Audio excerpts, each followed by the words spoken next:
Hi guys, स्वागत है आपका ओल्ड स्कूल के एक और नए एपिसोड में। और आज की इस वीडियो में हम लोग बात करने वाले हैं ब्लैकमेल मूवी के बारे में।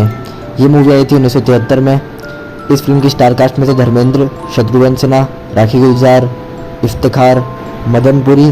और इस फिल्म को डायरेक्ट किया था विजयानंद ने और प्रोड्यूस किया था विनोद जोशी ने। इस फिल्म की स्टोरी बहुत कॉम्प्लिकेटेड है लेकिन काफ़ी इंटरेस्टिंग स्टोरी है और इसमें एक एवरग्रीन गाना भी है।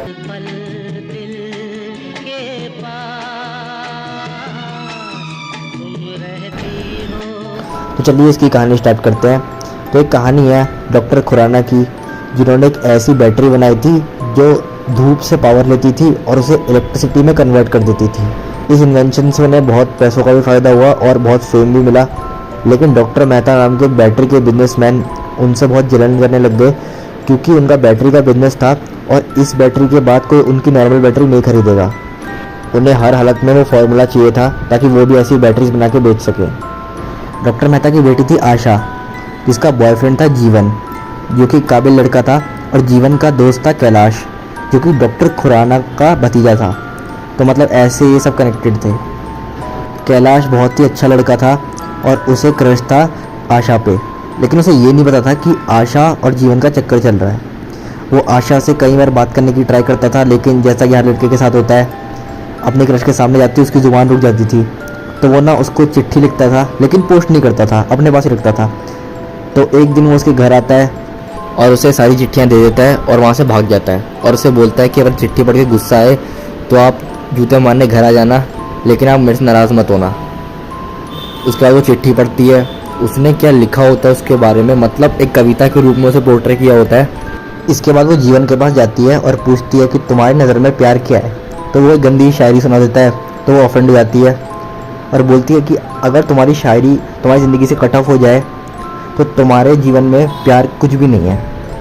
बिना शायरी के तुम प्यार कैसे करोगे। तो वो तो उठता है, उसे किस कर देता है, जिससे कि वो बहुत ज़्यादा गुस्सा हो जाती है और वहाँ से चली जाती है और बोलती है आगे से मेरे साथ ऐसा मत करना। इसके बाद वो सीधा जाती है कैलाश के ऑफिस में, जहाँ पे कैलाश बहुत बिजी होता है, लेकिन उसको देखते ही सारा काम धाम छोड़ देता है और वो बोलती है कि मुझे आपका पावर हाउस देखना है। तो वो उसे घुमाता है और अपने चाचा से भी मिलाता है, जो कि कहते हैं कि तुम दोनों की जोड़ी बहुत अच्छी लग रही है। कैलाश फिर उससे पूछता है कि क्या हम दोनों के बीच में कुछ हो सकता है। तो बहुत निराशा के साथ आशा मना कर देती है। जीवन यहाँ पे बहुत अच्छा दोस्त होता है। वो जानता था कि कैलाश आशा से प्यार करता है और उसे नहीं पता कि आशा उसकी गर्लफ्रेंड है।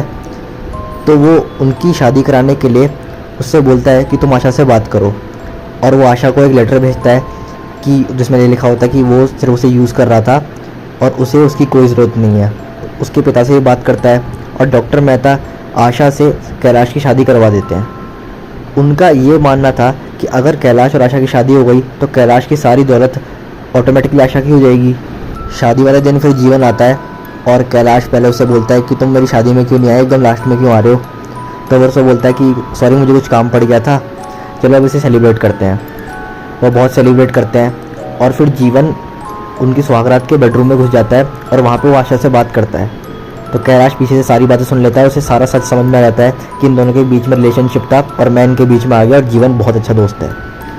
तो वो आशा से बोलता है कि अब हमारे बीच में कोई रिश्ता नहीं रहेगा क्योंकि मैं जानता हूँ तुम मुझे प्यार नहीं करती हो। तो कैलाश अलग बेड पे सोता है, आशा अलग बेड पे सोती है, लेकिन ये उन्होंने पब्लिकली बताया नहीं था। सबको लग रहा था ये बहुत खुश रहते हैं। डॉक्टर मेहता एक दिन कैलाश से बात करते हैं कि आशा इतनी निराश क्यों रहने लगी है। मैं अब उसके चेहरे पे वो हंसी नहीं देख पाता और वो मेरे घर आई थी तो वो रो रही थी।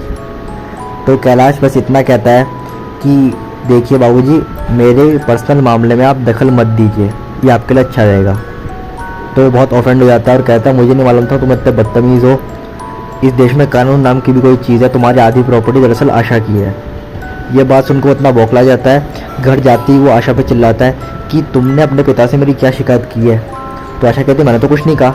इस बात पे इतना बड़ा झगड़ा हो जाता है, लेकिन बीच में चाचा जी आ जाते हैं और वो उन दोनों की सुलह करा देते हैं। इसके बाद डॉक्टर मेहता और जीवन आपस में हाथ मिला लेते हैं और वो पूरी कोशिश करते हैं कि कैलाश के चाचा डॉक्टर खुराना का फॉर्मूला हमें मिल जाए। जो आशा को जीवन ने किस किया था उसकी जो फ़ोटोज़ होती है वो एक लड़की के थ्रू वो आशा को दिखाता है और कहता है कि अगर फॉर्मूला नहीं मिला तो ये फ़ोटो लीक हो जाएंगी। तो वो इस बारे में डॉक्टर खुराना से बात करती है। तो वो कहते हैं कि तुम्हारे और कैलाश की खुशी के लिए मैं ये कर सकता हूँ, वो कागज़ का टुकड़ा ही तो है, मैं फॉर्मूला नहीं दे दूँगा।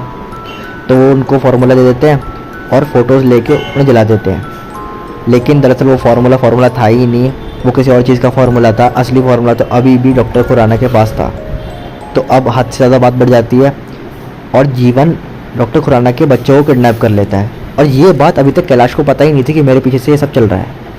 आशा दरअसल जीवन के साथ थोड़ी फ्लर्टिंग करती है और बोलती है कि मैं अपने पति से खुश नहीं हूँ, मैं तुम्हारे साथ रहना चाहती हूँ।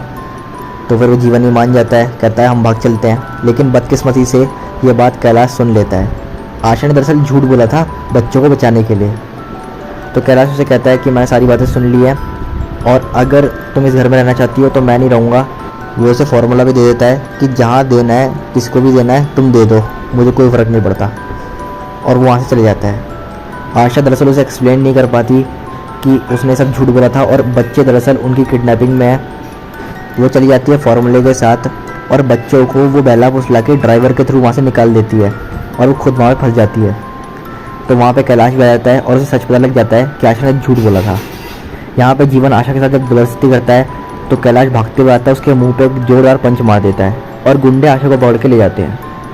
तो पुलिस में पहले रिपोर्ट भी करवाते हैं और बाद में अपने घर चलाने का नाटक भी करते हैं और धीरे धीरे करके उन्हें वो अड्डा पता लग जाता है जहाँ पे उन्होंने आशा को किडनैप करके रखा हुआ था। कैलाश वहाँ पे जाता है, सबकी धुलाई करता है, उसके बाद जीवन से भी सिंगल फाइट करता है और उसे हरा देता है। लास्ट में पुलिस सबको गिरफ्तार कर लेती है लेकिन जीवन सुसाइड कर लेता है। यहीं पे ये फिल्म खत्म हो जाती है। दोस्तों मूवी अच्छी लगी हो तो वीडियो को लाइक कर देना, चैनल को सब्सक्राइब कर देना। मिलता है अगले वीडियो में। जय श्री राम।